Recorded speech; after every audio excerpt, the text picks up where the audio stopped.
আরে রসুল সর্বশ্রেষ্ঠ আমি বললেও শ্রেষ্ঠ, আমি মানা করলেও সর্বশ্রেষ্ঠ। আমি এইভাবে বললে আমার কি আসে যায়, কিন্তু আমি যখন বলবো আমাদের রসুল, তো এর মধ্যে একটা গর্ব প্রকাশ পায়। দুনিয়ার সামান্য একটা এমপির ছেলে সে আপনার হুমকি দেওয়ার সময় কি বলে, ওই বেটা আমারই চিনোস বে, আমি এমপি সাহেবের বলে বেটা আমারই চিনোস। একটা সামান্য এমপির ছেলে বাবার পরিচয় যদি গর্ব প্রকাশ করতে পারে, ও মুসলমান, আখরি পয়গম্বর সৈয়দুল আম্বিয়া, সমস্ত ইমাম নবীদের ইমাম, ওই ইমামের উম্মত হইয়া আপনি কেন গর্বের সাথে বলবেন না আমারে চিনো, আমি আখরি পয়গম্বরের উম্মত? বলে সর্বশ্রেষ্ঠ রসুলকে, বলে আমাদের রসুল মুহাম্মদুর রাসূলুল্লাহ। বেশ কম আছে কথা, হ্যাঁ আছে বেশ। সর্বশ্রেষ্ঠ রসুলকে মোহাম্মদ রাসূলুল্লাহ সাল্লাল্লাহু আলাইহি ওয়াসাল্লাম, এই কথা। আর সর্বশ্রেষ্ঠ রসুলকে আমাদের রসুল মুহাম্মদ সাল্লাল্লাহু আলাইহি ওয়াসাল্লাম, বেশ কম আছে। এই জন্যে এটা বললে 100 নাম্বার দিতাম। আচ্ছা নাম্বার কম পাইছেন, ঠিক আছে সমস্যা নাই, 5 নাম্বার পাইছেন। আরেকটা জবাব, এই যে সারাদিন বক বক করতে করতে আমার গলা একটু ব্যথা করতেছে, এখন আমার এই হালকা গলা ব্যথার জন্য চিকিৎসা আমি কই করাবো? বাংলাদেশের সবচেয়ে বড় ডাক্তার তালাশ করব, না এলাকার কোনো ছোট মোটো ডাক্তারের কাছে যায় কাম সারবো? এটাই স্বাভাবিক, তাই না? কিন্তু যদি রুগী বড় হয়, তাও কি এলাকার ছোট ডাক্তারের কাছে যাবেন, না বড় ডাক্তার? কত বড় রুগী যত বড়, মানুষ ডাক্তারও তালাশ করে তত বড়, কথা ঠিক কিনা?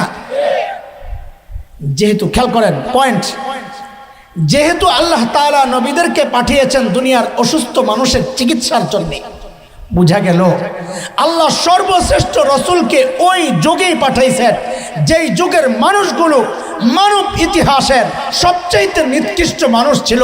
বলে কথার প্রমাণ কি? বলে ডাক্তার যেহেতু বড়, বুঝা গেল রোগীও সবচেয়ে বড়। কথা বুঝতেছেন? সেই যুগটাকে বলা হয় আইয়ামে জাহিলিয়া। বলেন সবাই, বলেন, পড়া মুখস্থ করেন, পড়া মুখস্থ করেন, বলেন সেই যুগটাকে কি বলে? বর্বরতার যুগ। বর্বরতার মাত্রা কত দূর ছিল যে আল্লাহ এই বর্বরতা শেষ করার জন্য সর্বশ্রেষ্ঠ রসুলকে পাঠাইলেন? একটু শুনেন, লম্বা কথা বলার সুযোগ নাই। বর্বরতার মাত্রা কত দূর ছিল একটু শুনেন। দেখেন, ওই যুগটা ছিল যখন মানুষ একটা পয়সার জন্য, একটা মুদ্রার জন্য মানুষ খুন করত। আচ্ছা, মূর্তি পূজা এখন হয় না? হয় না? কিন্তু আপনারা বলেন, কোন মসজিদের মধ্যে মূর্তি রেখে পূজা করা হয়? অথচ তখন খোদ বাইতুল্লাহর ভেতরে 360 মূর্তি, ঘরের মধ্যে আলাদা মূর্তি। মানুষ যখন সফরে বের হয়, সাথে করে বগলের নিচে করে আলাদা মূর্তি নিয়ে যায়। কেন? রাস্তায় পূজা করার জন্য যদি আবার খোদা না পাওয়া যায়, আরেক বিপদ। রাস্তায় সুন্দর একটা পাথর দেখছে, ওই সাথের মূর্তি ফালাইয়া দিছে, প্রতিমা বিসর্জন, এখন ওই সুন্দর পাথরের পূজা করা শুরু করছে। আচ্ছা শুনে, জন্ম নিয়ন্ত্রণ এখন হয় কি হয় না? কথা কয় না? তখনও হইতো, পার্থক্য কি? এখন জন্ম নিয়ন্ত্রণ হয় পেটের ভেতরে, বাচ্চা আসার আগে হয়তো বাচ্চা আসতে দেওয়া হয় না, অথবা আসার পর নষ্ট করা হয়। আর তখন জন্ম নিয়ন্ত্রণ হতো বাচ্চা হওয়ার পর দেখতো ছেলে না মেয়ে। যদি দেখছে ছেলে, রেখে দিত, আর যদি দেখছে মেয়ে, এটা ছিল বাবার জন্য সামাজিক কলঙ্ক, আমি মেয়ের বাবা। ওই কলঙ্ক থেকে বাঁচার জন্যে বাবা নিজ হাতে নিজের কলিজার টুকরা মেয়েকে জীবন্ত দাফন করে। কোরআনে লম্বা কথা আসছে, এগুলোর আমি ওইদিকে যাব না। ওয়া ইযা বুশিরা আহাদুহুম বিল উনসা যাল্লা ওয়াজহুহু মুসওয়াদ্দান ওয়া হুয়া কাযীম, কোরআনে আসছে। এই ছিল বর্বরতার অবস্থা। যেই মানুষগুলো সর্বোচ্চ বর্বরতায় যখন পৌঁছে, সর্বোচ্চ রোগে আক্রান্ত হয়ে মানুষগুলো যখন নিঃশেষ হয় প্রায়, ঠিক ওই মুহূর্তে আল্লাহ সুবহানাহু ওয়া তাআলা প্রিয় হাবিব সাল্লাল্লাহু আলাইহি ওয়াসাল্লামকে দুনিয়ায় পাঠান। আল্লাহর হাবিব নবুয়ত পেয়ে ঘোষণা দিলেন, ইন্নামা বুইসতু মুআল্লিমা বুইসতু লিউতাম্মিমা মাকারিমাল আখলাক।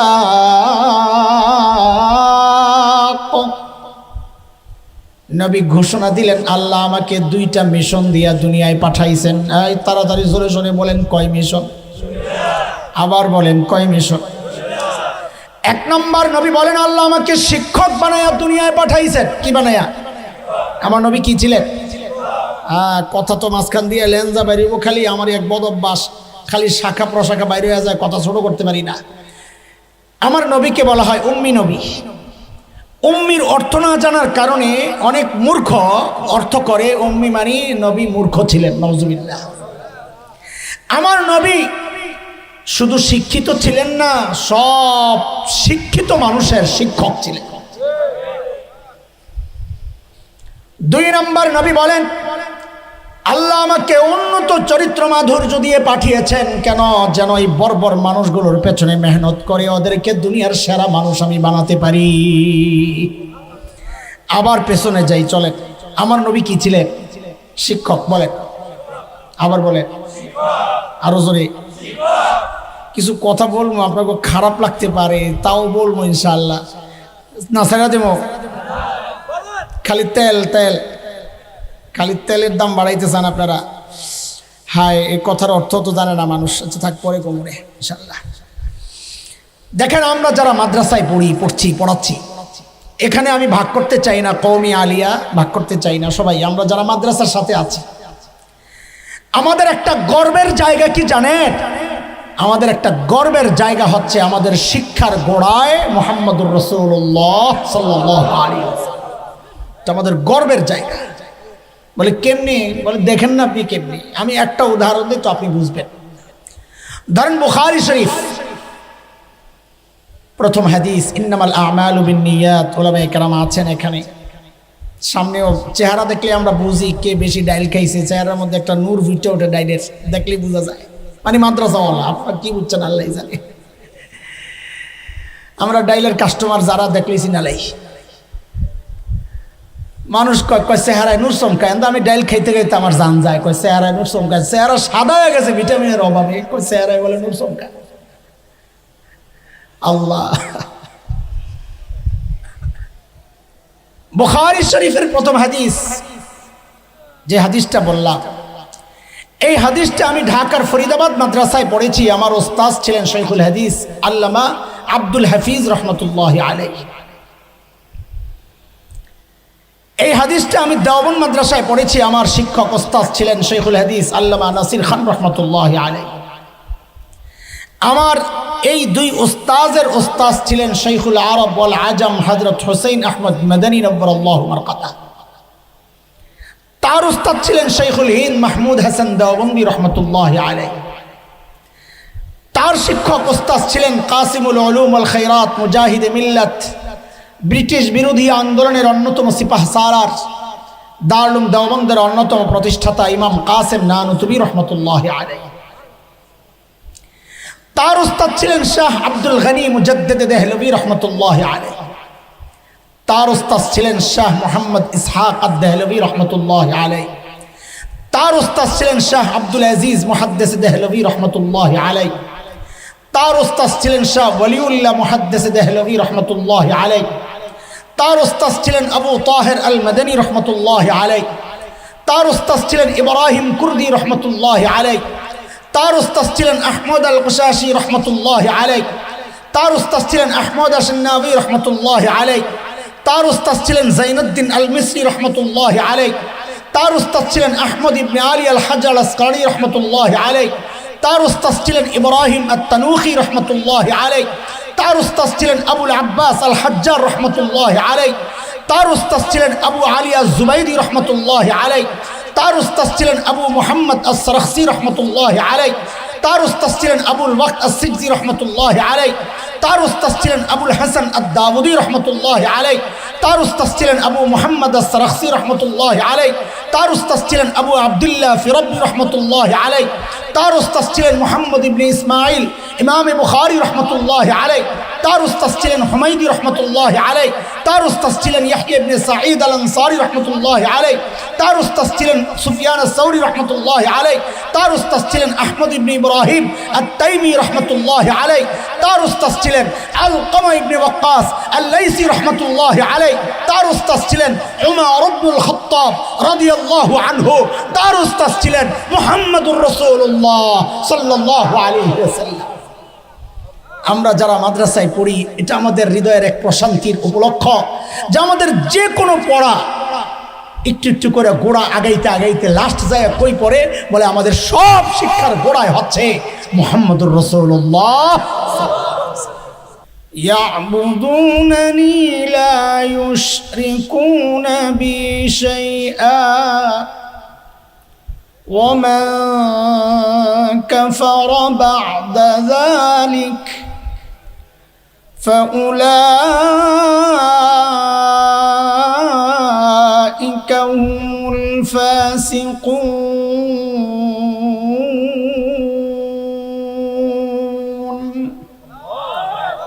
آمنت بالله صدق الله العلي العظيم।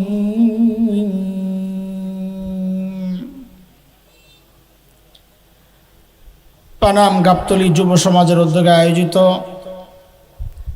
আজকের এই ওয়াজ মাহফিলের এই মুহূর্তের সম্মানিত সভাপতি, অতিথিবৃন্দ, হযরত উলামায়ে কেরাম, মুরব্বিয়ানে আযম, দূর দূরান্ত থেকে আগত ইসলাম প্রিয় সুধী সমাজ, প্রিয় ছাত্র ভাইয়েরা, যুবক বন্ধুরা, পর্দার আড়ালের মা ও বোন, আল্লাহ সুবহানাহু ওয়া তাআলার অশেষ মেহেরবানি, করুণা, দয়া, যে মহান মালিক লাখো কোটি মানুষ থেকে বাছাই করে দ্বীনি এই মজলিসে আমাকে আপনাকে আসার বসার কিছু কথা বলা ও শোনার তৌফিক দান করেছে, এটা মালিকের অনেক বড় দয়া আর করুণা। কুরআন আল কারীমের মধ্যে আসছে, মালিক বলেন, দিন বুঝার জন্য আমি যার দিলটা খুলে দেই, দিন মানা, দিন শেখা, দিন বুঝার মানসিকতা যাকে দান করি, যে মানসিকতার কারণে আপনারা এখানে বসেছেন এই গরমের মধ্যে, এত লম্বা টাইম, এত রাত, ব্যস্ততা সব পেছনে ফেলে যে বসছেন কেন? দিনই বুঝ আসছে, দিন মানা দরকার, এই অনুভূতি আসছে। আল্লাহ বলেন, এই অনুভূতিটা এটা এত বড় নিয়ামত। মালিক বলেন, এই নিয়ামত যাকে দেই ওই বান্দা সারাক্ষণ আমার স্পেশাল নূরের আওতায় থাকে। দুর্ভাগ্য তার জন্যে যার দিল শক্ত, দিন শিখতে চায় না, মানতে চায় না। আল্লাহ তাআলা বলেন, এরা স্পষ্ট গোমরাহিতে নিমজ্জিত। সূরা জুমার আয়াত নম্বর 22-এ রব্বি কারীম এই কথাটা বলেছেন।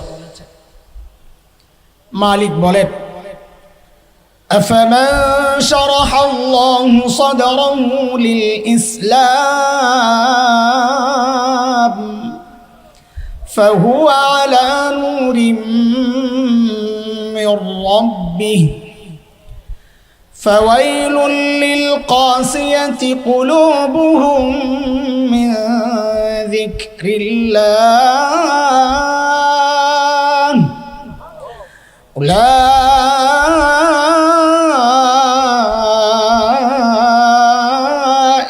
ফি দালালিন মুবিন।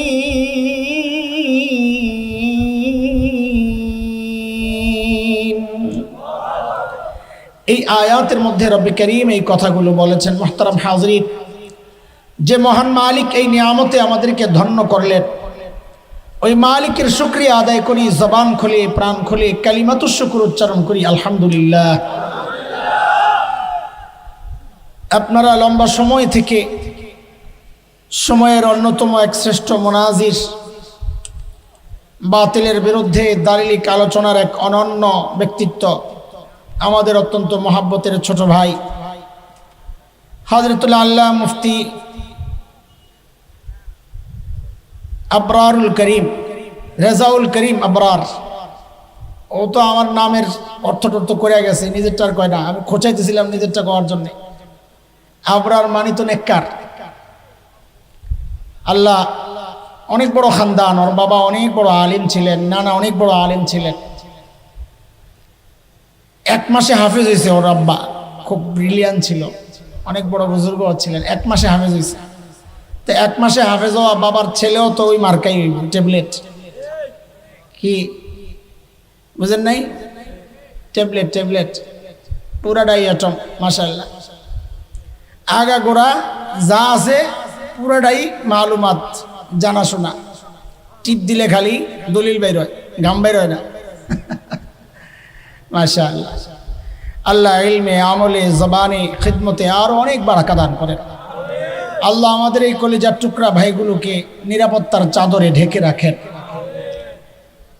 অনেক বেশি দরকার এই আলোচনা, অনেক বেশি দরকার। উম্মতের ফিতনাগুলো এমনভাবে সমাজে ছড়ায় গেছে, ভদ্রতা দেখায় আমরা আলোচনা বাদ দিতে দিতে দিতে দিতে এখন ওরা মানুষকে বুঝাইতে চাইতেছে যে ওরাই ঠিক, আমরাই ভুল, নাইলে আমরা কথা কই না কেন। এই জন্যে আমরাও চিন্তা করছি আমাদের কিছু ভাই এই লাইনে মেহনত করা দরকার। করেন, কাজ করেন, ইনশাআল্লাহ আমরা আছি। এক একজন এক এক কাজ নিয়ে থাকতে হয়, সবাই তো এক কাজ করবে না। যদিও আমাদের সমাজ চায় সবাই এক কাজ করবে। আল্লাহ মহিলাদেরকে বানাইছিলেন ঘরের কাজটি সামলাইতে, আমারে আপনারে বানাইছিলেন গাঠি টানতে। বেডি ওইটা ভাল লাগে না, কেন আমিও গাঠি টানুম তো লাগছে গ্যাঞ্জাম, কয়দিন পরে হয় তালাক। সবাই এক কাজ করতে গেলে সমস্যা, বুঝতে না? আল্লাহ এক একজন যে এক এক কাজ করে। যাই হোক, সময় যেহেতু অনেক হয়ে গেছে, আমার কথার বলারও এনার্জিও তো লাগে। আসলে অনেক কথা বলছি আজকে, সেই বিকাল থেকে কথা খালি বলতেই আছি। মাঝখানে আসা যাওয়ার রাস্তায় যতটুকু ফাঁক পাইছি 10 মিনিট 15 মিনিট, এছাড়া কথা চলছে সেই দুপুর থেকে। কাজই কথা বলা। আল্লাহ কাউরে কবুল করছেন চুপ থাকার, আল্লাহ কাউরে কবুল করছেন কথা বলার জন্য। এখন করব কি বলেন?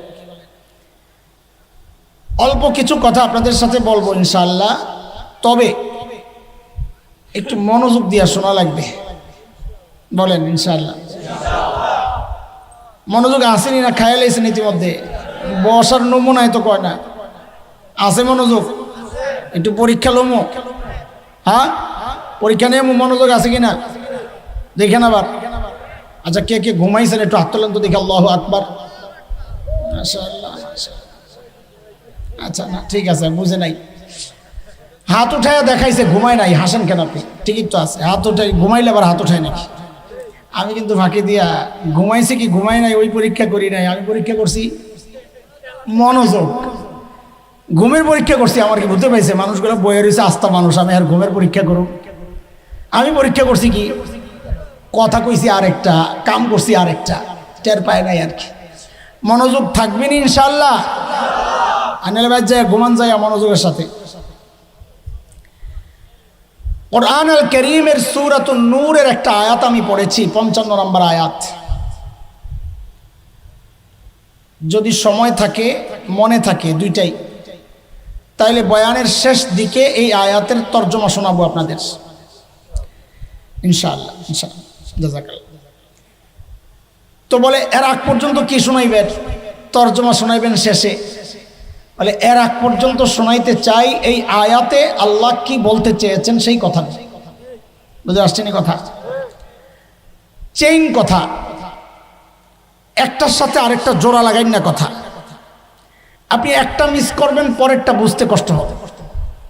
এই জন্য আপনাদের কাছে আমার অনুরোধ, যতক্ষণ শোনেন ভালো না লাগলে চলে যায়। আপনাদের চেয়ে আমার কষ্ট বেশি লাগতেছে, তো ভাল না লাগলে চলে যাবেন, কিন্তু যতক্ষণ বসবেন কোনো কথা যেন ছুটে না যায়, তাইলে পরের কথা বুঝতে আপনার কষ্ট হবে। কথা মূল কি বুঝাইতে চাইছি এটা হারায়া যাবে। দেখেন, আমি দুর্বল মানুষ, সব দিক থেকে দুর্বল। আমার ভাই কণ্ঠ অত সুন্দর না, ইলমের আছে, আপনাদেরকে মুগ্ধ করে কিছু কথা শোনায় গেছে। আবার অনেক আছে ইলম নাই, কণ্ঠ সুন্দর, মাঝে মাঝে টান টুন দিয়ে আপনাকে পাগল করে আলাইব।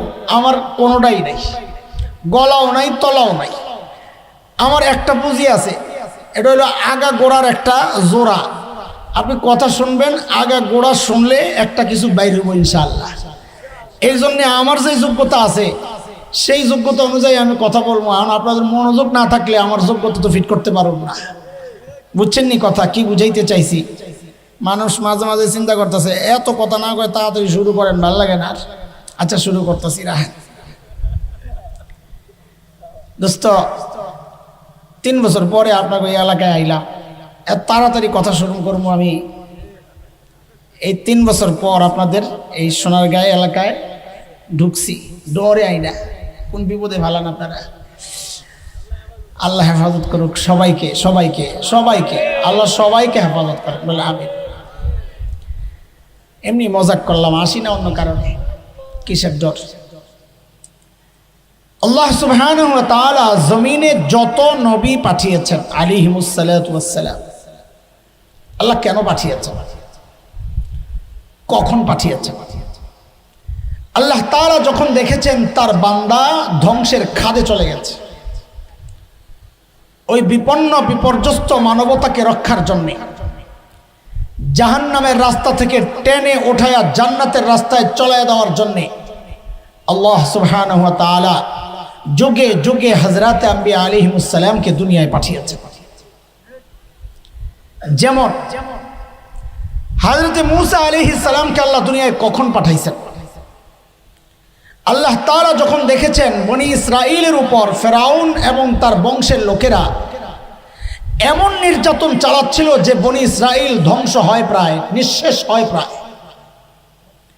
কি নির্যাতন? কোরআন আল কারীমে নির্যাতনের কিছু ধরন আসছে। হযরত মূসা আলাইহিস সালামের বক্তব্য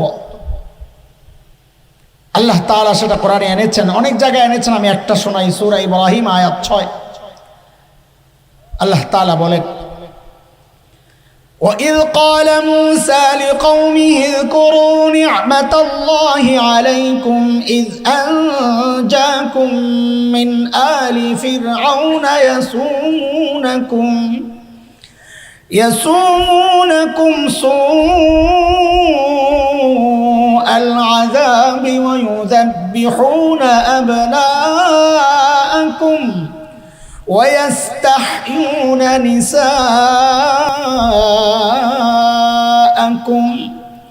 وَفِي ذَلِكُمْ بَلَاءٌ مِّن رَّبِّكُمْ عَظِيمٌ।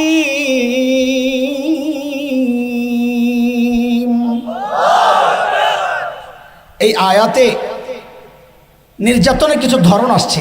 আমি আয়াতের তর্জমা করছি না, ধরনটা শোনাইতেছি। যখন মেয়ে জন্ম নিত বনি ইসরাইলে, তো ফেরাউন ছেড়ে দিত, জীবিত রাখত। মুফাসসিররা লেখেন কেন? যেন পরবর্তীতে ভোগ করা যায়, কাজ করানো যায়। কিন্তু যখনই কোনো ছেলে জন্ম নিত, সাথে সাথে ফেরাউন নিজের গদি, অস্তিত্ব, নিজের সম্প্রদায়কে রক্ষার জন্যে ভয়ে আতঙ্কে ওই সদ্যজাত শিশুকে জবেহ করে হত্যা করত। কারণ তার কাছে গণকরা স্বপ্নের ব্যাখ্যা দিয়েছে বনি ইসরাইল এক ছেলে হবে যে আপনার এবং আপনার বংশের ধ্বংসের কারণ হবে। এই ভয়ে ফেরাউন এই ছোট্ট ছোট্ট শিশুদেরকে জবেহ করে হত্যা করে। আপনাদেরকে একটা প্রশ্ন জিজ্ঞেস করি, আমাকে মাঝে মধ্যে আমি কথা জিজ্ঞেস করব, জবাব দেওয়া লাগবে। আচ্ছা বলেন তো, এই যে সদ্যজাত শিশুটা, মাত্র জন্ম নেওয়া শিশু, যার হাড়গুলো এখনো গোশতের মতো নরম, এই ছোট্ট বাচ্চাটা ফেরাউনের মতো এমন দুর্দান্ত প্রতাপশালী ব্যক্তিকে ক্ষমতা থেকে নামানোর শক্তি রাখত? সম্ভব এটা? তাইলে ফেরাউনের ছোট্ট বাচ্চার এত ভয় পেত কেন? বলে এটা হচ্ছে আল্লাহ তাআলার দুনিয়া পরিচালনার একটা সিস্টেম। কেউ যখন হক হয়, সে যত দুর্বল হোক না কেন, কেউ যখন বাতিল হয়, সে যত শক্তিশালী হোক না কেন, আল্লাহ ওই দুর্বল হকের ভয় ওই শক্তিশালী বাতিলের কলিজায় ঢুকায় দেন। যেমন দুনিয়ার বহু জায়গা আল্লাহ দেখাইছেন। আলহামদুলিল্লাহ, আমার এই ছোট্ট উপলব্ধি, সারা দুনিয়ার মধ্যে সবচেয়ে নিরীহ প্রাণী হচ্ছে বাংলাদেশের আলেম ওলামা। আহারি শাইখুল ইসলাম আল্লামা আহমদ শফি নওয়ারাল্লাহু মারকাদা, মানুষটা হুইল চেয়ারে সোজা হইয়া বসতে পারেন না, কাইট হইয়া যায়, আরেকজনে ধরা লাগে। মুজাহিদে মিল্লাত আল্লামা হাফিজ জুনায়েদ বাবুনগরী রাহিমাহুল্লাহ, মানুষটা দাঁড়াতে পারেন না, পা কাজ করে না। অথচ এই দুর্বল মানুষগুলোর ভয়ে সারা দুনিয়া অস্থির। কেন? কারণ ওইটাই, দুর্বল হলে কি হবে? হক ওরা শক্তিশালী, পরাশক্তি হলে কি হবে? বাতিল। আল্লাহর সিস্টেমই এটা, দুর্বল হকের ভয় আল্লাহ শক্তিশালী বাতিলের কলিজায় ঢুকায়। কথা বুঝতেছেন আমার? এইভাবে চলে আসছে, আল্লাহ একের পর এক নবী পাঠাচ্ছেন। একটা সময় আসলো, আল্লাহ প্রিয় হাবিব সাল্লাল্লাহু আলাইহি ওয়াসাল্লামকে দুনিয়ায় পাঠালেন। এই সময়টা সম্পর্কে বোঝার জন্য আমি আপনাদেরকে দুইটা কথা জিজ্ঞেস করব, বুঝে শুনে জবাব দিবেন। বলেন তো, সর্বশ্রেষ্ঠ রাসূল কে? হ্যাঁ, জবাব দেন ঠিক মতো। হযরত মুহাম্মদ সাল্লাল্লাহু আলাইহি ওয়াসাল্লাম। বলে হুজুর, এটাও একটা জিজ্ঞেস করার জিনিস, এটা তো পুরান কথা, জানি আমরা। হ্যাঁ, জিজ্ঞেস করছি আমার কথারে জোড়া লাগানোর জন্য, চেইন লাগামো তো, এই জন্যে। আপনাদের জবাব ঠিক আছে, তবে 100 নম্বর পাইবেন না। কেন জানেন? এই যে সর্বশ্রেষ্ঠ রসুলকে আপনারা রসুল হিসাবে পাইছেন, এতে আপনারা খুশি না? খুশি? সবাই খুশি? কিন্তু আমাদের জবাবে সেই খুশিটা প্রকাশ পায় নাই। এই জন্য জবাবটা এমনভাবে দেওয়া যে আমি যে খুশি নবীকে পাইয়া, এটা যেন প্রকাশ পায়। জবাবটা ওইভাবে দিলে আপনি 100 নম্বর পাইবেন। বলে হুজুর, জবাব ওইটা আবার কেমনে? তো আমি শিখাই দিই, শুনেন, আপনাদেরকে আমরা বলি, শুনেন, শিখেন। কেউ যদি জিজ্ঞেস করে আয় সর্বশ্রেষ্ঠ রসুলকে, তো এটা আপনি গর্বের সাথে বলবেন, মিনমিন করে না, গর্বের সাথে বলবেন, সর্বশ্রেষ্ঠ রসুল আমাদের রসুল মুহাম্মদুর রাসূলুল্লাহ সাল্লাল্লাহু আলাইহি ওয়াসাল্লাম। আরে রসুল সর্বশ্রেষ্ঠ আমি বললেও শ্রেষ্ঠ, আমি মানা করলেও সর্বশ্রেষ্ঠ। আমি এইভাবে বললে আমার কি আসে যায়? কিন্তু আমি যখন বলবো আমাদের রসুল, তো এর মধ্যে একটা গর্ব প্রকাশ পায়। দুনিয়ার সামান্য একটা এমপির ছেলে, সে আপনার হুমকি দেওয়ার সময় কি বলে? ওই বেটা আমারে চিনোস বে, আমি এমপি সাহেবের বলে, বেটা আমারে চিনোস? একটা সামান্য এমপির ছেলে বাবার পরিচয় যদি গর্ব প্রকাশ করতে পারে, ও মুসলমান, আখরি পয়গম্বর সৈয়দুল আম্বিয়া, সমস্ত ইমাম, নবীদের ইমাম, ওই ইমামের উম্মত হইয়া আপনি কেন গর্বের সাথে বলবেন না আমারে চিনো, আমি আখরি পয়গম্বরের উম্মত? বলে সর্বশ্রেষ্ঠ রসুলকে? বলে আমাদের রসুল মুহাম্মদুর রাসূলুল্লাহ। বেশ কম আছে কথা? হ্যাঁ আছে, বেশ। সর্বশ্রেষ্ঠ রসুলকে মুহাম্মদ রাসূলুল্লাহ সাল্লাল্লাহু আলাইহি ওয়াসাল্লাম, এই কথা। আর সর্বশ্রেষ্ঠ রসুলকে আমাদের রসুল মুহাম্মদ সাল্লাল্লাহু আলাইহি ওয়াসাল্লাম, বেশ কম আছে। এই জন্যে এটা বললে 100 নম্বর দিতাম। আচ্ছা, নাম্বার কম পাইছেন, ঠিক আছে, সমস্যা নাই, 5 নাম্বার পাইছেন। আরেকটা জবাব। এই যে সারাদিন বক বক করতে করতে আমার গলা একটু ব্যথা করতেছে, এখন আমার এই হালকা গলা ব্যথার জন্য চিকিৎসা আমি কই করাবো? বাংলাদেশের সবচেয়ে বড় ডাক্তার তালাশ করব, না এলাকার কোনো ছোট মোটো ডাক্তারের কাছে যায় কাম সারবো? এটাই স্বাভাবিক, তাই না? কিন্তু যদি রুগী বড় হয়, তাও কি এলাকার ছোট ডাক্তারের কাছে যাবেন, না বড় ডাক্তার? কত বড় রুগী, যত বড় মানুষ ডাক্তারও তালাশ করে তত বড়। কথা ঠিক কিনা? যেহেতু, খেয়াল করেন পয়েন্ট, যেহেতু আল্লাহ তাআলা নবীদেরকে পাঠিয়েছেন দুনিয়ার অসুস্থ মানুষের চিকিৎসার জন্য, বুঝা গেল আল্লাহ সর্বশ্রেষ্ঠ রসুলকে ওই যুগেই পাঠাইছেন যেই যুগের মানুষগুলো মানব ইতিহাসের সবচেয়ে নিকৃষ্ট মানুষ ছিল। বলে কথার প্রমাণ কি? বলে ডাক্তার যেহেতু বড়, বুঝা গেল রোগীও সবচেয়ে বড়। কথা বুঝতেছেন? সেই যুগটাকে বলা হয় আইয়ামে জাহিলিয়া। বলেন, সবাই বলেন, পড়া মুখস্থ করেন, পড়া মুখস্থ করেন।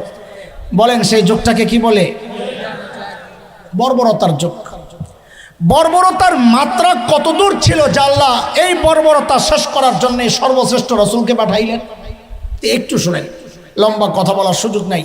বর্বরতার মাত্রা কত দূর ছিল একটু শুনেন। দেখেন, ওই যুগটা ছিল যখন মানুষ একটা পয়সার জন্য, একটা মুদ্রার জন্য মানুষ খুন করত। আচ্ছা, মূর্তি পূজা এখন হয় না? হয় না? কিন্তু আপনারা বলেন, কোন মসজিদের মধ্যে মূর্তি রেখে পূজা করা হয়? অথচ তখন খোদ বাইতুল্লাহর ভেতরে 360 মূর্তি, ঘরের মধ্যে আলাদা মূর্তি। মানুষ যখন সফরে বের হয়, সাথে করে বগলের নিচে করে আলাদা মূর্তি নিয়ে যায়। কেন? রাস্তায় পূজা করার জন্য যদি আবার খোদা না পাওয়া যায়, আরেক বিপদ। রাস্তায় সুন্দর একটা পাথর দেখছে, ওই সাথের মূর্তি ফালাইয়া দিছে, প্রতিমা বিসর্জন, এখন ওই সুন্দর পাথরের পূজা করা শুরু করছে। আচ্ছা শুনে, জন্ম নিয়ন্ত্রণ এখন হয় কি হয় না? কথা কয় না? তখনও হইতো, পার্থক্য কি? এখন জন্ম নিয়ন্ত্রণ হয় পেটের ভেতরে, বাচ্চা আসার আগে হয়তো বাচ্চা আসতে দেওয়া হয় না, অথবা আসার পর নষ্ট করা হয়। আর তখন জন্ম নিয়ন্ত্রণ হতো বাচ্চা হওয়ার পর দেখতো ছেলে না মেয়ে। যদি দেখছে ছেলে রেখে দিত, আর যদি দেখছে মেয়ে, এটা ছিল বাবার জন্য সামাজিক কলঙ্ক, আমি মেয়ের বাবা, ওই কলঙ্ক থেকে বাঁচার জন্যে বাবা নিজ হাতে নিজের কলিজার টুকরা মেয়েকে জীবন্ত দাফন করে। কোরআনে লম্বা কথা আসছে, এগুলোর আমি ওইদিকে যাব না। ওয়া ইযা বুশিরা আহাদুহুম বিল উনসা যাল্লা ওয়াজহুহু মুসওয়াদ্দান ওয়া হুয়া কাযীম, কোরআনে আসছে। এই ছিল বর্বরতার অবস্থা।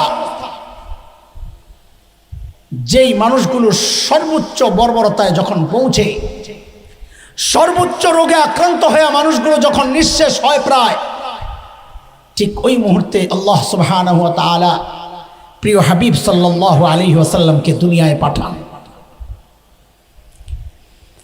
আল্লাহর হাবিব নবুয়ত পেয়ে ঘোষণা দিলেন, ইন্নামা বুইসতু মুআল্লিমা বুইসতু লিউতাম্মিমা মাকারিমাল আখলাক।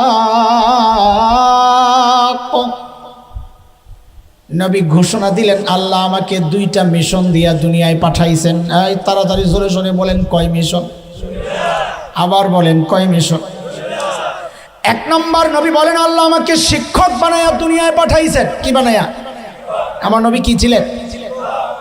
কথা তো মাঝখান দিয়ে লেনজা বাইরেব, খালি আমার এক বদ অভ্যাস, খালি শাখা প্রশাখা বাইরে হয়ে যায়, কথা ছোট করতে পারি না। আমার নবীকে বলা হয় উম্মি নবী। উম্মির অর্থ না জানার কারণে অনেক মূর্খ অর্থ করে উম্মি মানি নবী মূর্খ ছিলেন, নাউজুবিল্লাহ।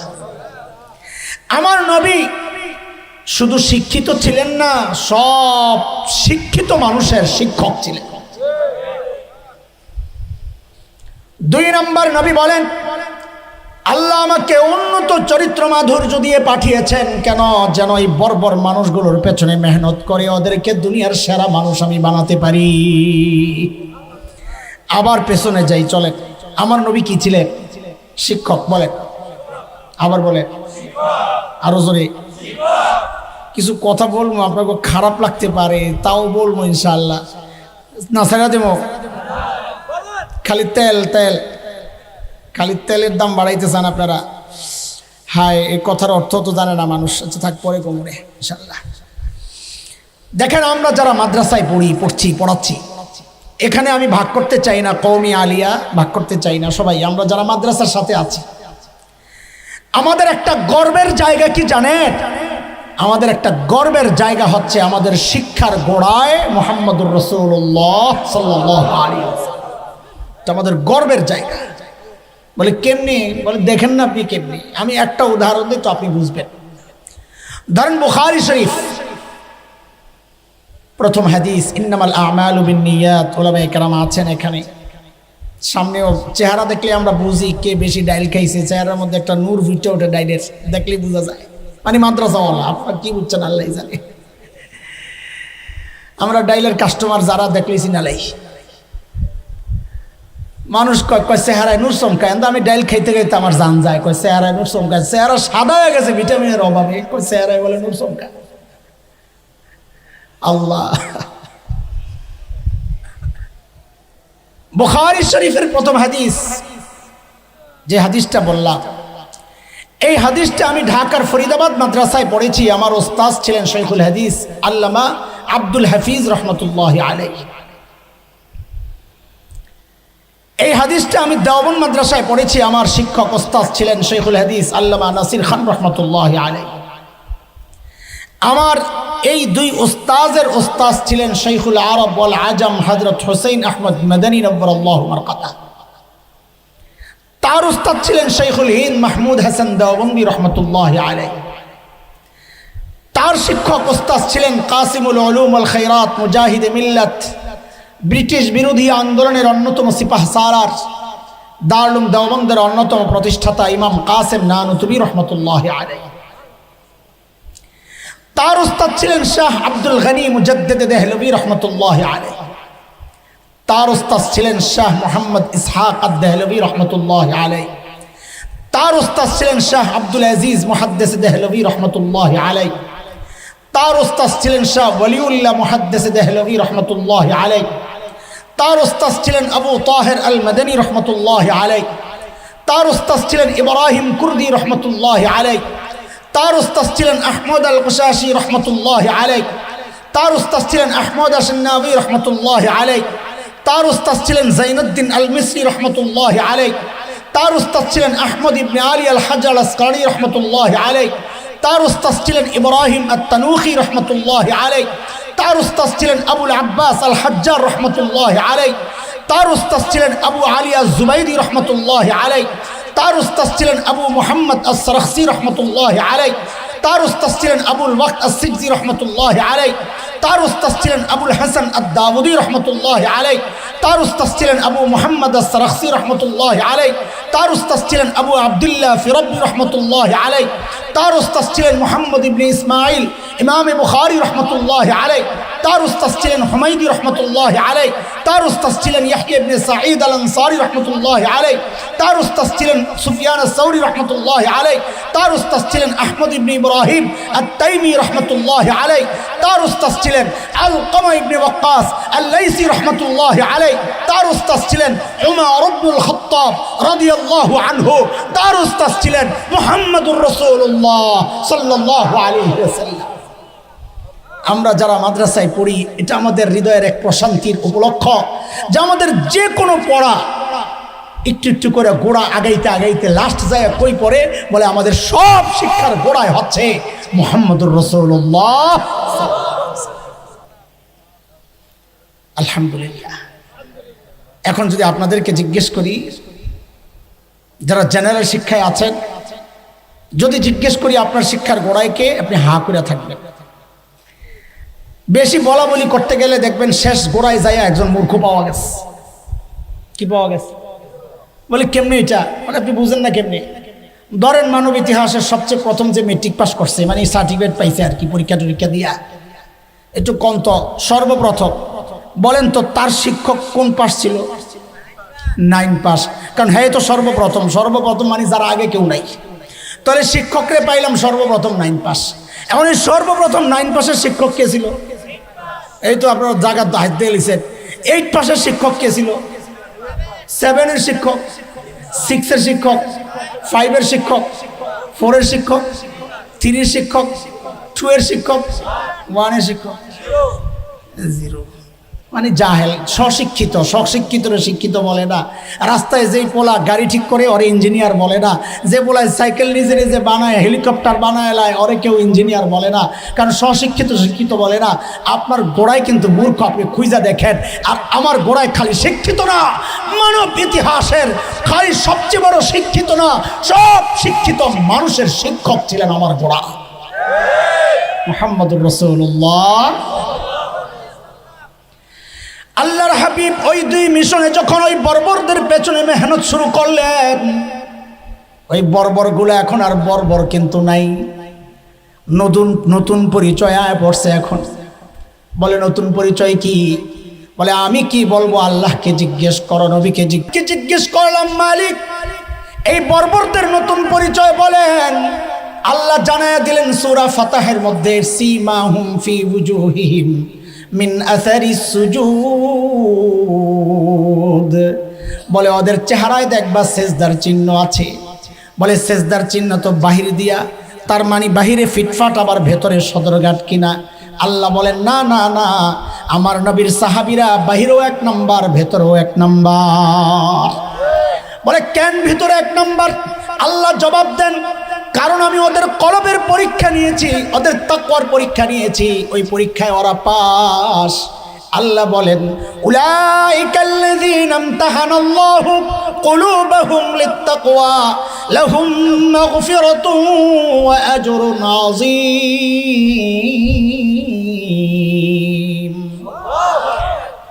বলে নবীকে জিজ্ঞেস করি, ইয়া রাসূলুল্লাহ বর্বরদের নতুন পরিচয় বলেন। আল্লাহর হাবিব জবাব দেন, রে আমার সাহাবীদেরকে আর তোরা বর্বর বলিস না, এখন আর ওরা বর্বর নাই। তো নবী এখন নতুন পরিচয় কি আপনি বলেন না? তো নবী জানায়া দিয়েছেন, খায়রুল কুরুনি কারনি, এরা বর্বর মানুষ নাই, এরা মানব ইতিহাসের শ্রেষ্ঠ মানুষ হয়ে গেছে। আচ্ছা চলেন, লম্বা করা যাবে না তো, আপনার করে একটা সুন্দর করে ছোট করে বয়ানটারে একেবারে ছোট্ট করে গাঠটি বানাইয়া দিস, যেন বাইত লইয়া যাওয়া যায়। নিবেন নি বাইত? ওয়াজ নিবেন নি বাড়িতে? না পোলাবেন দিয়ে যাবেন যে যুবক পোলাবেন তোকে ওয়াজ নেমুন আমরা, না বাড়িতে নিবেন? কে কে নিবেন দেখি? আল্লাহু আকবার, মাশাআল্লাহ, জেতা আছে সবাই। শুনেন শুনেন, একটা গিট্টু লাগাইয়া দিই আপনাদেরকে একেবারে প্যাকেট কইরা, যেন বয়ানটা না ভুলেন। মনে রাখা মুখস্থ করা সহজ হয়, মনে রাখা সহজ হয়, বাড়ি নেওয়া সহজ হয়। তো মনে রাখার জন্যে, মুখস্থ করানোর জন্যে এটারে আগে তো সহজ বানাইতে হবে। তো একটু সহজ বানাই আপনাদের জন্য। পেছনে যা বলছি সামনে যা বলবো ইনশাল্লাহ, গোটা বয়ানটা 6 কথার বয়ান। এই জুয়ান আলেম জবাব দেওয়া লাগবে না, কিন্তু মুরগি বানাই দেবো, আমার অভ্যাস খারাপ আছে। কাছে যেগুলো বইছি, এই কয় কথার বয়ান? মাদ্রাসার ছাত্র যেগুলো, এগুলো সাবধানে থাইকো, না পারলে কিন্তু সোজা মুরগি বানাই দেব। কয় কথার বয়ান? হ্যাঁ, সাহাবীদেরকে নিয়ে 3 কথা, আমার মতো জাহেলদেরকে নিয়ে 3 কথা, বাস এই 6 কথার বয়ানই আজকে। এই 3 কথার একটা উদাহরণ দিব, এই 3 কথার কিছু উদাহরণ দিয়ে কথা শেষ করবো ইনশাআল্লাহ। বলেন কয় কথার বয়ান? সাহাবীদেরকে নিয়ে 3 কথা। আমি যা বলবো আমার সাথে হুবহু ওই শব্দগুলো বলে আগে মুখস্থ করেন, তারপরে বুঝেন। বলেন, এক সাহাবীদেরকে নিয়ে কয় কথা? বলেন, ওরা ছিল কি? জবাব দিয়েন না, আমি বলছি আমি যা বলি হুবহু ওগুলোই বলেন। বলেন, ওরা ছিল কি? আবার বলেন, ওরা ছিল কি? অবাক হওয়ার মতো একটা ভাব নিয়ে বলেন, হইল কি? আবার, ওরা ছিল কি? হইল কি? মাঝখানে ঢুকলো কি? আবার বলেন, ওরা ছিল কি? হইল কি? মাঝখানে ঢুকলো কি? এবার বুঝেন, বুঝা বললে মজা লাগবে। ওরা ছিল কি? ওরা ছিল মানব ইতিহাসের সবচাইতে খারাপ মানুষ। বলে, আপনার এই কথার প্রমাণ কি? প্রমাণ হইল ওদেরকে ঠিক করার জন্য আল্লাহ সর্বশ্রেষ্ঠ ডাক্তার পাঠাইছেন। বোঝা গেল ডাক্তার যেহেতু সর্বশ্রেষ্ঠ, রোগীও সবচেয়ে বড়। কথা ঠিক কিনা? বলেন, কথা ঠিক কিনা? তো বলেন, ওরা ছিল কি? সবচাইতে, মানব ইতিহাসের সবচাইতে নিকৃষ্ট মানুষ। বলে, সবচেয়ে নিকৃষ্ট মানুষ হইল কি? সবচেয়ে ভালো মানুষ, শ্রেষ্ঠ মানুষ। তো বলেন, ছিল কি? সবচাইতে খারাপ মানুষ। হইল কি? সবচাইতে, বলে সর্বনাশ। বলে কি? সবচেয়ে ভালো খারাপ মানুষগুলা সবচেয়ে ভালো মানুষ হয়ে গেল। কিরে ভাই, কোন জাদু এটা? মাঝখানে কি ঢুকছে? কিসের ছোঁয়ায়? কয় মাঝখানে ঢুকছে হইল কোরআন। বলে, মাঝখানে ঢুকছে কি? এইবার বলেন, দেখবেন আলাদা একটা মজা লাগবে। ওরা ছিল কি? বলেন, হইল কি? মাঝখানে ঢুকলো কি? মুখস্থ হয়েছে? এই পড়া মুখস্থ হয়েছে? পোলাবেন কইরে তোরা, পড়া মুখস্থ হয়েছে নি? বলেন, 1 নাম্বার, ওরা ছিল কি? হইলটা কি না? হইল কি? মাঝখানে। এবার আমার মতো জাহেলদের কথা। সাহাবায়ে কেরাম যে কোরআন ধইরা সর্বশ্রেষ্ঠ মানুষ হয়ে গেলেন, আমি ওই কোরআনকে ছাড়লাম।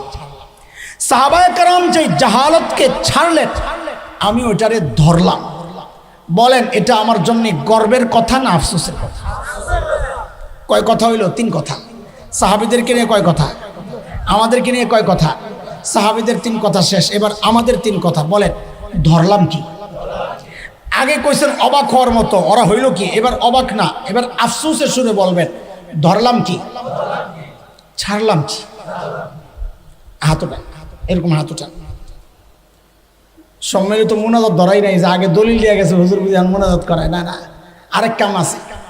এই হাতটারে জোরে সোরে কলিজার থেকে একটা আফসোসের সুর বাইর করে এরপর একটা বাড়ি মারেন। বলেন, আহারে করলাম কি? কোনো মিঠা মিঠা হারে চলবো না, একদম কলিজা পোড়া গন্ধ যেন বাইর হয়। বলেন আবার, ধরলাম কি? ছাড়লাম কি? আহারে করলাম কি? তোরা হাসো আছে, আমার জানবার হয়ে যায়। কয় কথার বয়ান? এ পোলাবেন কথা কয়, আজকে কয় কথার বয়ান হইব? শুই না যাবি না বাইর যাবি গা? মুরব্বী করে কই নাই, আপনারা চাইলে বাইর যেতে পারেন। পোলা প্যান্ডি যেন না যায়, ওখানে ধরে রাখছি। যাইয়া কি করবো? ঘুমাইবো না, যাই ফেসবুকে না চালাইব? তার সে এনেই বয়ে থাক। ঠিক আছে না কথা? এনেই বয়ে থাক, যাইস না তোরা, ফেসবুক চালাইস না, আজকে আমার লগে থাক। ইনশাল্লাহ ফায়দা হবে। বলেন কয় কথার বয়ান আজকে? সাহাবীদেরকে নিয়ে কয় কথা? আমার মতো জাহেলকে নিয়ে কয় কথা? সাহাবীদের 3 কথা বলেন। ওরা ছিল কি, হইল কি, মাঝখানে ঢুকলো কি? আমাদের কথা ধরলাম কি, ছাড়লাম কি, আরে করলাম কি? চলেন এইবার কথা আগানো যায়। গোড়া তো মুখস্থ করাইছি, এইবার সামনে আগাইলে তো মনে থাকবে। এমনভাবে মুখস্থ করবেন, কোনো মাহফিলে যায় যদি দেখেন বক্তা এটা একটু দেরি হইতেছে, তো কইবেন আমার একটা ওয়াজ মুখস্থ আছে, সুযোগ দিলে করে লাইতাম। পারবেন না ইনশাল্লাহ? মাশাল্লাহ, শখ আছে তো দেখা যায় ওয়াজ করার। এগো আমাকে বাত্তি খাইয়ের নাম দেখা। আল্লাহ, লা হাওলা ওয়ালা কুওয়াতা ইল্লা বিল্লাহ। চলেন কি মানুষ কি হয়ে গেছে কোরআনের ছোঁয়ায়, একটা উদাহরণ দিই আপনাদেরকে।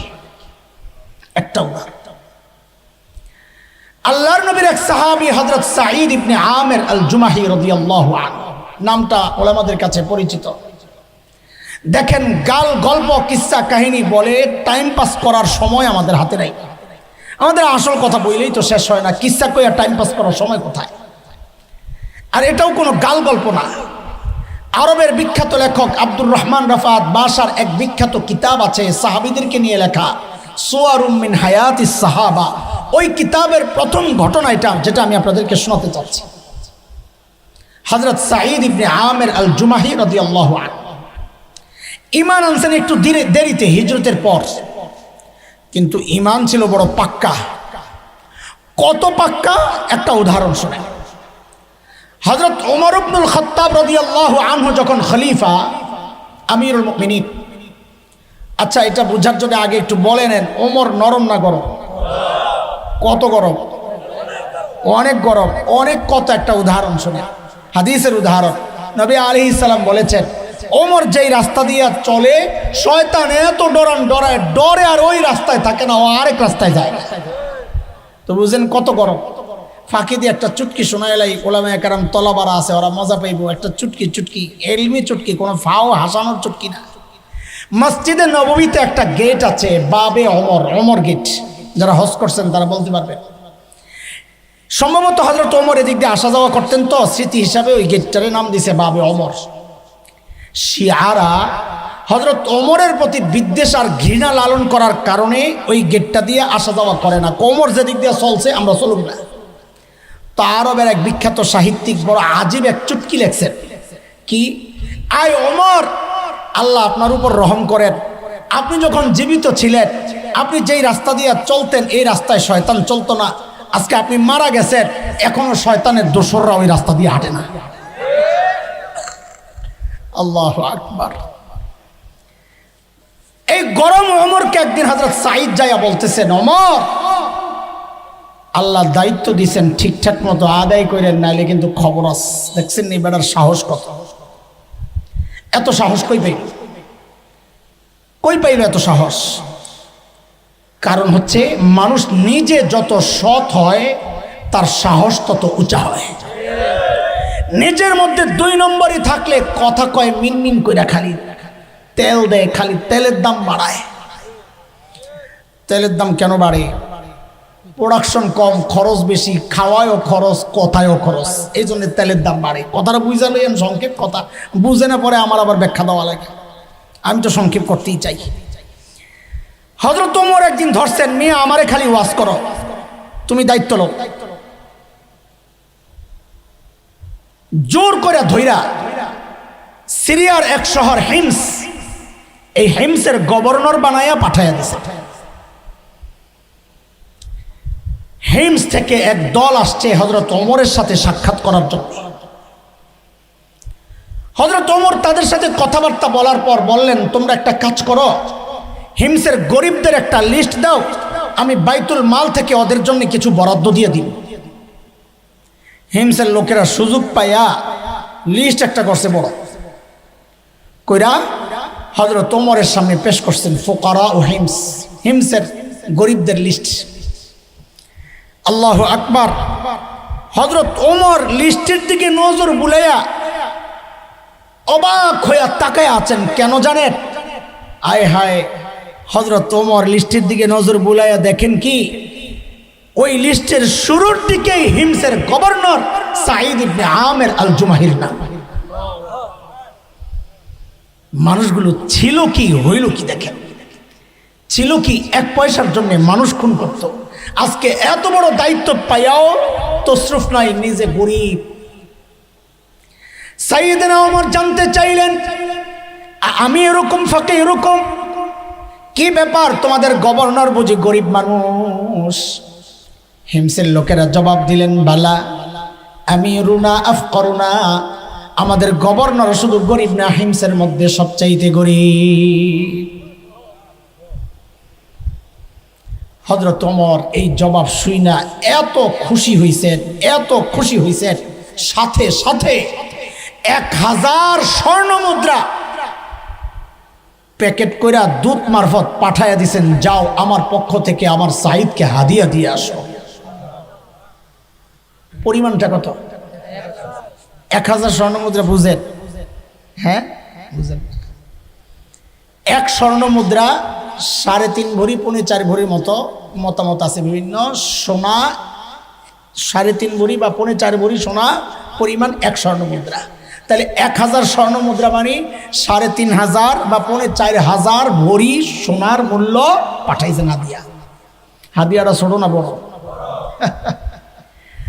দূত যখন হিমসে পৌঁছে হাদিয়া পেশ করে, হযরত সাঈদ প্যাকেট খুলে যখন দেখলেন এই বিশাল অঙ্কের হাদিয়া তার জন্য, তিনি সাথে সাথে প্যাকেটটা এইভাবে ছুঁড়ে মেরে চিৎকার করে বলে উঠলেন, ইন্না লিল্লাহি ওয়া ইন্না ইলাইহি রাজিউন।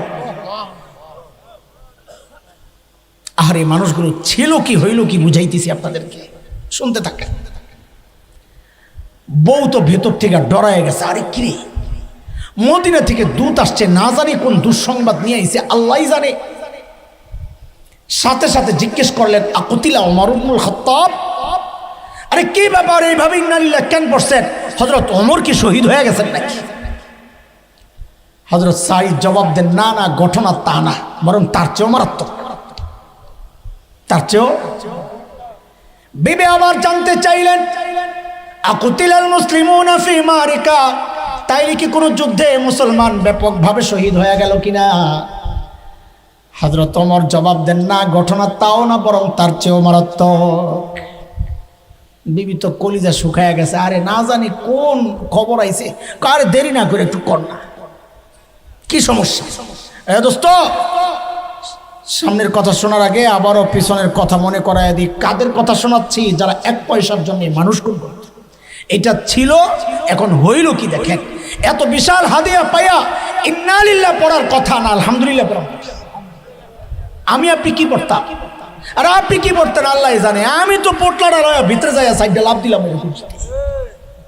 ওই জোরে ঠিক কয়, আমারই পাইছে তো না, এটাই বাস্তবতা, হারাম তো না। এই আলহামদুলিল্লাহ পড়া জায়েজ ছিল কিনা, শুকরিয়া। কিন্তু হযরত সাঈদ কি পড়ছেন? আর কথা তো বলে।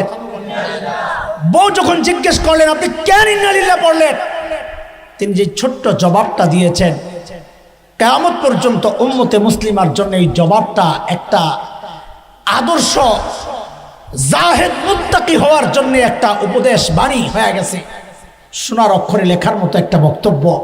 তিনি বলেন, উদখিলাত আলাইয়া দুনিয়া লিইহলাকি আখিরাতি, আরে আমার ঘরে দুনিয়া ঢুকায়া দেওয়া হয়েছে আমার আখিরাতকে বরবাদ করার জন্য। সাথে সাথে বিবিকে বললেন, রে বিবি, আমি চাই মদিনার দূত আমার ঘরে থাকতে থাকতে এই 1000 স্বর্ণ মুদ্রা তুমি হিমসের গরিবদের মধ্যে বিলায়া দিবা। কি বুঝলেন? কি বুঝলেন? কোরআনী শিক্ষায় যারা শিক্ষিত হয়, নিজের জন্য বরাদ্দের টাকাটা জনগণকে বিলায়া দেয়। আর আপনাদের তথাকথিত জেনারেল শিক্ষায় যারা শিক্ষিত হয়, জনগণের বরাদ্দের টাকাটা মাইরা বিদেশে পাচার করে বাড়ি বানায়। কথা বলতে কোরআনী শিক্ষার সাথে অন্য শিক্ষার পার্থক্য শোনাইতেছে। বিবিও তো আর হাসান জামিলের বউ না, সাহাবীর বউ। কার বউ? আহা, পোলাবেন কথা না কইলে বোঝা পাইতেছি না। জুয়ান পোলাবেন তোরাম করে দাওয়াত দিছিস, তোরা চিল্লায় কথা কও। কার বউ? আমার বউ যদি হইতো যদি কইতাম দিয়া লাও সব, একটা ভেসকি যে মাল লইল সব দিলেন, ওই আরেকজনে ঠিক কয় পাইসা আজকে আমারে। বেশি পিড়াপিড়ি করলে কইতো 2 ভাগ করেন, অর্ধেক আপনার অর্ধেক আমার, আমারটা থাক আপনারটা দিয়া লাগে। কারণ ঘরে তো অনেক কিছু লাগে, আমরা জানি না আসলে, এটা তার দোষ না, খরচ তো সংসারই করে। কিন্তু বিবি তো হাসান জামিলের বউ না, বউটা কার? তো সাহাবীর বউ হয়েছে তো কি হয়েছে?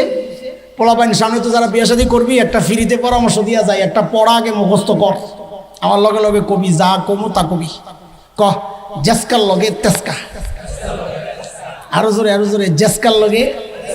আরে হুজুর এটার অর্থ কি? অর্থ হইল তুই যদি রাবেয়া বসরিয়া চাস তো তুই হাসান বসরি হয়ে যা, তুই নিজে 2 নম্বর হইয়া বোন এককার চাইলে কাম হইব না। তুই 2 নম্বর আল্লাহ পাঠাইব কয় নম্বর? তুই 2 নম্বর আল্লাহ পাঠাইব কয় নম্বর? 2 নম্বর না, বাড়তি বাড়াই আপনারা ঠকাইব না আল্লাহ। আল্লাহরে জালেম মনে করছেন নাকি আপনি? তুমি 3 নম্বর তো আল্লাহ পাঠাইব, এই কথা কি আমার না আল্লাহ?